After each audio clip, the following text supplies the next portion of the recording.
नमस्कार। आज हम एक महत्वपूर्ण विषय का विश्लेषण करेंगे जिसका असर देश की अर्थव्यवस्था और हम सब पर पड़ सकता है। साल 2026 में होने वाली प्रस्तावित बैंक हड़ताल।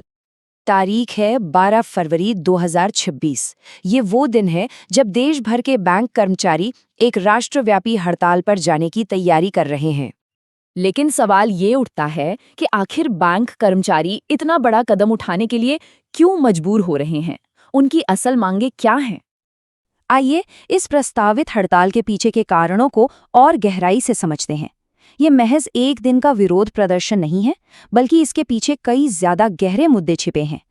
जैसा कि एक वरिष्ठ कर्मचारी नेता ने कहा, यह हड़ताल केवल एक दिन के विरोध के लिए नहीं है। ये बैंक कर्मचारियों के भविष्य और पूरी बैंकिंग प्रणाली की स्थिरता से जुड़ा सवाल है। ये बयान अपने आप में इस मुद्दे की गंभीरता को दर्शाता है। इस हड़ताल की जड़ तक पहुंचने के लिए हमें बैंक कर्मचारियों की मौजूदा कार्य परिस्थितियों को समझना होगा। आखिर वो किन चुनौतियों का सामना कर रहे हैं? देखिए, एक समय था जब बैंकों में कर्मचारियों की संख्या और काम का बोझ दोनों ही प्रबंधनीय थे। लेकिन आज की तस्वीर बिल्कुल अलग है। स्टाफ कम हो गया है, काम का बोझ कई गुना बढ़ गया है और नियमों के अनुपालन का दबाव भी लगातार बढ़ता जा रहा है। तो वे कौन सी मुख्य मांगें हैं जिन्हें लेकर कर्मचारी हड़ताल पर जाने की बात कर रहे हैं? आइए उन पर एक नजर डालते हैं।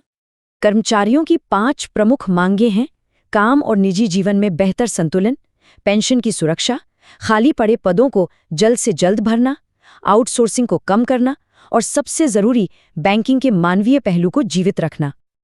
अब बात करते हैं कि इन मुद्दों का असर सिर्फ कर्मचारियों पर ही नहीं बल्कि पूरी बैंकिंग प्रणाली पर कैसे पड़ता है।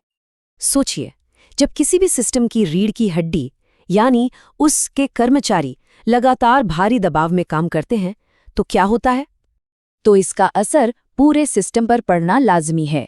एक मजबूत बैंकिंग प्रणाली की नींव उसके संतुष्ट और समर्थित कर्मचारियों पर टिकी होती है। जब वे परेशान होते हैं तो पूरा सिस्टम प्रभावित होता है और इसके नतीजे हम सभी को भुगतने पड़ते हैं। ग्राहक सेवा की गुणवत्ता में गिरावट आती है, बैंकों के जोखिम प्रबंधन पर असर पड़ता है और आखिरकार बैंकों की अपनी स्थिरता के लिए भी खतरा पैदा हो सकता है। कर्मचारियों के अनुसार ये हड़ताल सिर्फ मौजूदा समस्याओं के बारे में नहीं है, बल्कि ये बैंकिंग उद्योग के भविष्य को एक नई दिशा देने की एक कोशिश है।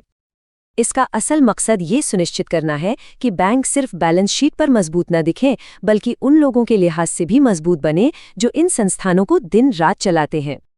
कर्मचारी संगठनों का साफ कहना है कि इस हड़ताल को टकराव के रूप में नहीं, बल्कि एक सामूहिक जिम्मेदारी के तौर पर देखा जाना चाहिए। ये एक बेहतर बैंकिंग सिस्टम बनाने की साझी कोशिश है।